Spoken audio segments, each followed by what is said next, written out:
Hello, everybody. This is Jeff from TourWars.com, and I am talking to the one and only Dallas Dickinson. Dallas, how you doing, buddy? I'm doing awesome. Now, this is Comic-Con, a very big show for you guys. We have had a lot to talk about. You guys gave a great presentation yesterday. This has got to be an exciting time. Oh, it's fantastic. Yeah, again, pre-order was announced yesterday. Huge response to that. So, yeah, we're feeling really, really good. Really excited.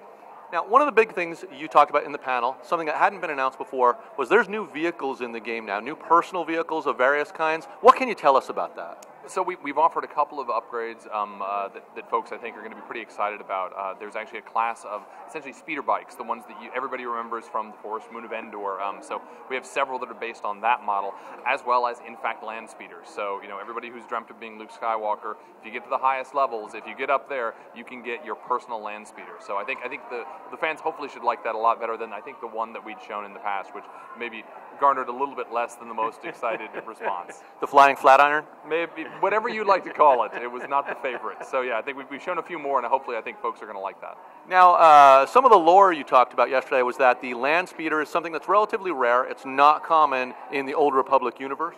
Yeah, I think the way we've stated it is that by the time Luke Skywalker comes around, there are land speeders on every doorstep, but we're reserving them for the highest level players. This is something you can only get when you are at the very top level of the game, and therefore it's going to be something that's rare. When you see somebody with a land speeder, you're going to say, "Wow, that guy's tricked out. That guy is maxed out."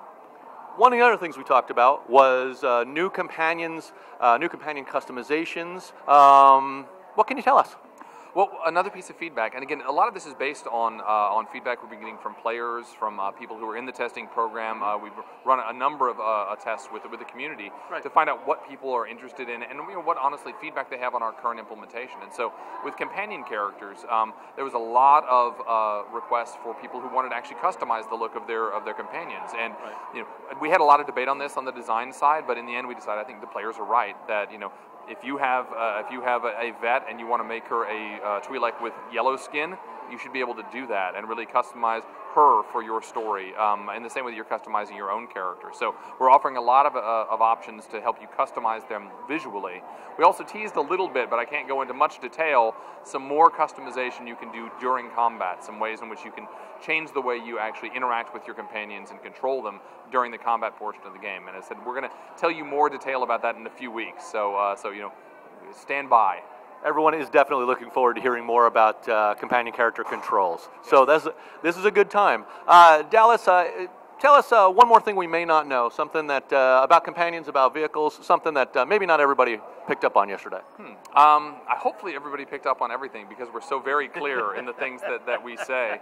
I think one of the things that we've mentioned since is another piece of feedback we heard about the speeder bikes was that they were just too slow. People who checked them out at E3 were like, "This is really slow." And we've been going with really a more traditional MMO design of like really huge differences in the speed upgrades. Okay. And we've changed that. We've sort of realized, this is Star Wars. When you get on a speeder bike, you expect it to speed. And so we're actually going to be starting people off with a very fast-moving, vehicle, and then there are upgrades that go on top of that. In fact, a little bit of speed upgrade, but also armor upgrades so that you don't get knocked off of your speeder bike so easily. Okay. So that's kind of the change that we've made to the way that they're implemented. But it's really very much so we can serve the Star Wars fantasy because, again, having a really slow speeder bike doesn't feel that cool. And we want it to feel cool when you get it. We want it to be a significant reward for getting to the level where you have access to a speeder. And the armor is actually very, very innovative. That's a nice touch. Yeah, so. And it's a big deal with with the way that the system works in our game. You can get knocked off if you get attacked, but they have to do a certain amount of damage to you. So having an upgraded, a well-armored one means you don't have to worry as much about skirting every single possible encounter as you drive across a planet. Very nice. All right, folks, you heard it here first. I'm here with Dallas Dickinson. We're talking about companions. We're talking about new personal vehicles. And this is Jeff from Tour Wars, and I'm signing off. Thank you for watching, folks. And thank you, Dallas. Certainly, thank you.